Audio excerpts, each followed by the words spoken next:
2023년 3월 일본의 실질 실효 환율이 2019년 12월 대비 24% 하락하여 일본의 해외 구매력이 크게 감소하였습니다. 일본의 실질 실효 환율 하락은 일본 경제에 막대한 영향을 미쳤습니다. 일본의 수출 산업은 대량의 매출 감소를 겪게 되었으며 일본 내 소비재 시장에서는 외국 제품의 가격 상승으로 인해 소비량이 크게 감소하였습니다. 이에 따라 일본의 GDP 성장률도 저하되었으며 일본 경제가 침체 상태에 빠졌습니다. 반면 외국의 일본에 대한 구매력은 상승하여 일본 내 소비재 시장에서는 외국인 관광객들의 소비가 증가했습니다. 그러나 이는 일시적인 것으로 일본 경제의 전반적인 상황을 바꿀 만큼 큰 영향을 미치지는 못했습니다. 일본의 실질 실효 환율 하락은 일본 경제와 소비자들에게 심각한 영향을 미친 것으로 평가됩니다. 앞으로 일본 경제가 어떻게 변화할지는 불확실한 상황입니다. 일본의 자동차 산업이 현재 절벽에 놓여 있다는 보도가 나왔지만 일본인들의 반응이 미약한 것으로 나타났습니다. 그 이유는 대부분 일본 매체에서 이에 대한 보도를 제대로 하지 않기 때문으로 추측됩니다.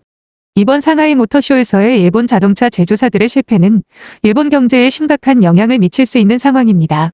이러한 상황이 발생하면서 일본 경제에 대한 주목도와 관심도가 급격하게 떨어질 것입니다. 상하이 모터쇼에서 일본 자동차 제조사들이 새로운 기술과 제품을 선보였지만 이에 대한 반응은 매우 약했습니다. 이는 일본 자동차 산업이 이전보다도 더 큰 위기에 처해 있다는 증거입니다.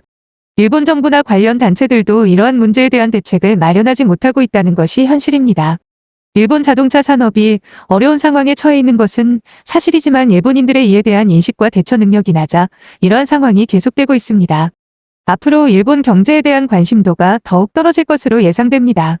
일본의 GDP 점유율은 3%에 그쳐 작년에는 4.2%까지 하락하여 거의 쇠국 시대와 같은 상황에 놓여 있습니다. 이러한 상황에서도 일본 국민들은 정치를 바꾸기를 꺼리고 있습니다. 일본의 보수적인 정치 문화와 기존 방식을 유지하는 불확실성 회피 성향이 결합된 결과입니다.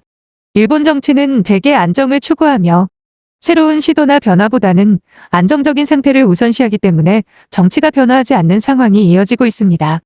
일본 국민들은 경제 성장보다는 안정적인 일자리와 사회복지에 더 관심을 가지고 있습니다. 그러나 현재 일본의 정치가 이러한 관심사를 충족시키지 못하고 있기 때문에 국민들은 정치에 대한 불신과 불만을 느끼고 있습니다. 일본 경제가 위기에 처한 상황에서도 정치와 언론은 변화하지 않고 있습니다. 이러한 상황은 일본의 미래에 대한 우려를 불러일으키고 있습니다. 일본 경제의 약체화는 현재까지도 지속되고 있으며 반도체, PC, 휴대폰 등 세계 시장에서의 경쟁에서 패배한 것은 이러한 약화의 결과입니다. 일본 정부는 경제적 어려움을 해결하기 위해 금융정책을 진행하고 있지만 이는 효과적인 대책이 아니며 일시적인 대책으로 끝나고 있습니다. 실제로 일본 정부는 자국의 경제 문제를 극복하기 위한 충분한 자금을 보유하고 있지만 이를 활용하지 못하고 있습니다. 이는 경제 성장을 위한 핵심 기술 발전에도 영향을 미치고 있습니다. 따라서 일본 정부의 부적절한 정책과 대처 방식은 경제의 악화를 가속화시키고 있습니다.